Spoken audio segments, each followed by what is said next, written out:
Predicting the price of silver has become increasingly difficult over the past few years, with practically everyone getting it wrong on both the bullish and bearish sides.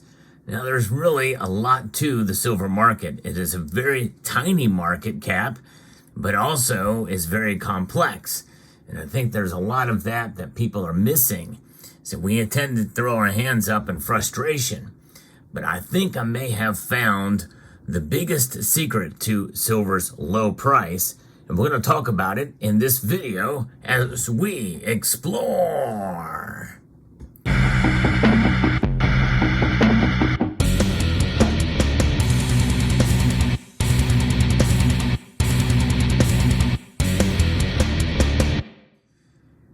Forecasting silver's price is one thing, but understanding the dynamics behind the movement in silver price is quite another. There's a lot of different factors that come into play, and I don't think we should discount any of them, including price manipulation and suppression. I'm more open-minded to that than ever before, but I also want to be realistic about silver and its price movements, and I also am not so naive to think that silver price manipulation is the biggest factor. That's for sure. There's a lot of other factors in the natural market that play a greater role. But some of those can be a secret, or they're not necessarily published, where you can just go see data about it. But no, I think what we ought to do is kind of look at it from a global point of view. You've heard me talk about India, for instance. And the past few years, we've seen greater demand for silver in India. And I think that is part of what has buoyed silver's price and prevented it from falling below a certain range. There's a lot of different things like inflation that are playing a role, but really it boils down to supply-demand fundamentals. And because of gold's high price, well, you're seeing Indians that are experiencing inflation as well, too, where their currency, like the dollar, has fallen in value. Well, they're looking for other things to fill that gap. And silver is chief among them. But on the other end of the spectrum, there's other countries where silver is not quite as celebrated in terms of cultural or as a wealth preservation device, like most of us see silver in this community, and to some extent in some countries around the world, especially in India. But India is sort of the exception to the rule, especially for countries in the Middle East and East, as silver is rarely discussed or referenced or talked about. And that's the same thing that we see in China, for instance. And China really holds the key in secret, I think, here. There's a lot of data that's published there, and we really don't know. They do produce a lot of silver, no question about it. But they're not accumulating it as a nation. But they are accumulating a lot of gold. Gold is doing very well in China. And the public and population of China are accumulating a lot of gold. But there's another aspect where silver plays a huge role in the Chinese economy. And that is what we're looking at here. China sees silver as a commodity. And we know there's a lot of manufacturing in China for electronic devices. That is where we're going to see silver's role play a major part of what is going to move the price, potentially the supply-demand fundamentals in China specifically. And it's a little nuanced because it has a two-speed economy, according to Business Insider. And I think that both aspects of this economic outlook is really not going to be good for silver's price. We'll get into it. And if you enjoy content like this, where I go through some analysis of the silver price and why it's moving or not moving in silver news, hope you will consider subscribing to the channel and pressing that like button if you find value in the content that I provide daily here. China's economy does look very bad right now. In fact, the GDP growth in the country has hit 30-year lows. Its birth rate actually continues to plummet, and youth unemployment is at a concerning levels. And meanwhile, its financial markets are bleeding. The property market has gone up in smoke. Local government debt appears alarming, and foreign investors are exiting in droves. That's right, the Chinese economy is not doing very well at all. But despite these challenges, the world's second largest economy isn't imploding entirely. Some sectors actually are continuing to thrive. I think that's part and parcel as to why we are not seeing a whole lot of news about the Chinese economy going south, falling too much, because it's kind of hard to measure. But Business Insider has tackled this. There's decent spending on tourism, catering, and other services, but caution around bigger purchases, especially in real estate. Rory Green, the chief China economist at global data TS Lombard, told Business Insider. Consistent bad news from the property sector has overshadowed more resilient parts of the economy, analyst at the asset management firm AllianceBernstein wrote recently.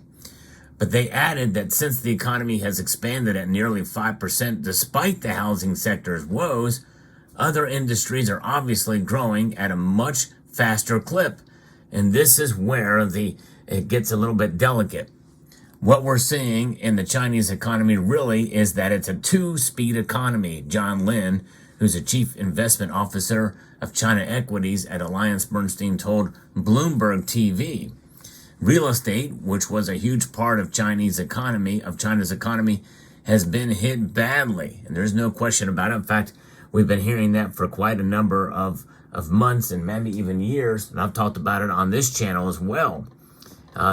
We know like Evergrande, we've talked about Evergrande. But outside of property, whether it's in parts of the consumption sector or particularly in industrial manufacturing, some companies actually are doing quite well. And one of those areas is the green and niche industries are thriving. Beijing knew China's economy needed to transition from its position solely as the world's cheap factory floor because companies were already starting to leave. The reasons for the exits were manifold, including former U.S. President Donald Trump's trade war, rising wages, and an increasing desire by companies to diversify their supply chains. To move up the value chain, Beijing is now targeting higher value manufacturing. Industries focusing on sustainability are key focus areas for Beijing. So in particular, China is championing what it calls new three industries of electric vehicles, lithium-ion batteries, and solar cells to drive its economy. And I'm going to stop right there because those require silver, all of them, at an alarming rate. So what's the difference there? What's going on? This should seem to increase silver's demand, which should increase its price, but it's not having that effect. Louise Liu, the lead economist at Oxford Economics, wrote in a note earlier that these new growth industries are set to replace the old three pillars of furniture, garments, and home appliances in China's economy, and those don't require as much silver. They're already doing well. Thanks to government subsidies, China is already the world's largest market and producers of electric vehicles.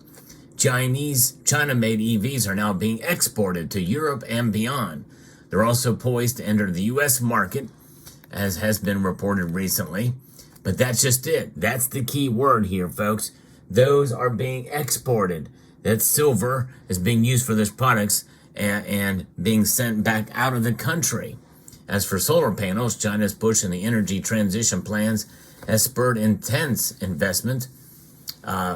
Wood Mackenzie, which is a commodity and research and consultancy firm, said it expected China to dominate 80% of global solar manufacturing capacity until 2026. Again, leading to more demand for silver. So why is silver's price still low? Well, I think that's because of what we saw earlier in this article, that employment is down. There's still great parts of the economy that are suffering in China, and real estate being chief among them, and the GDP growing or shrinking so dramatically means that domestic consumption of products that require silver are not being produced for Chinese citizens. China has a massive population, the highest populated country in the world, the most densely populated.